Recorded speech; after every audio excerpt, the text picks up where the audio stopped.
Instagram, I received tires, and I decided I was going back and forth. I knew I wanted to go wider, but then I was like, you know what, go big or go home. So these ones are like 25.4 inches tall.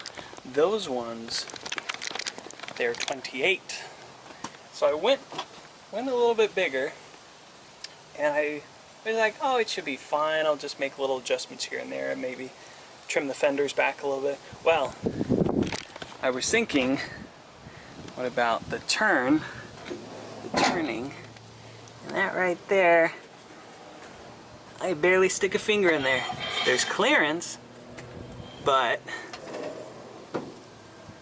not very much. So what I'm gonna have to do, and it will be in a later video, but I'm gonna need to trim back, probably go back from here, go back and then connect where that curve is and bring it back maybe about 2-3 inches, just enough that it will clear. When I have the 28s on there, it'll clear that right there. I did a couple odd jobs today. I fixed a rusty spot that was underneath the limbs, the frame, and when I say rusty, I mean it was a hole. It was a big hole. So I took some of my thicker sheet metal, welded it in, and then grind it down, and I think it looks pretty good.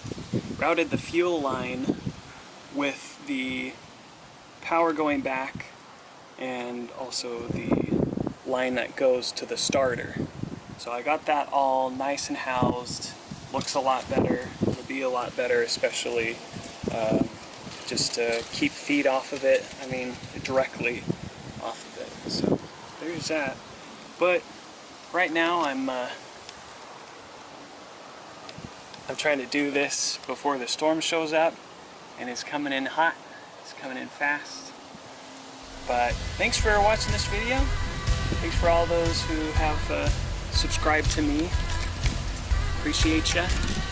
Also follow me on Instagram. It is at Duke_Manley_makes. Pretty simple. You know, I kind of got the idea from somewhere. I don't know. But I'll see you next time. Stay rusty.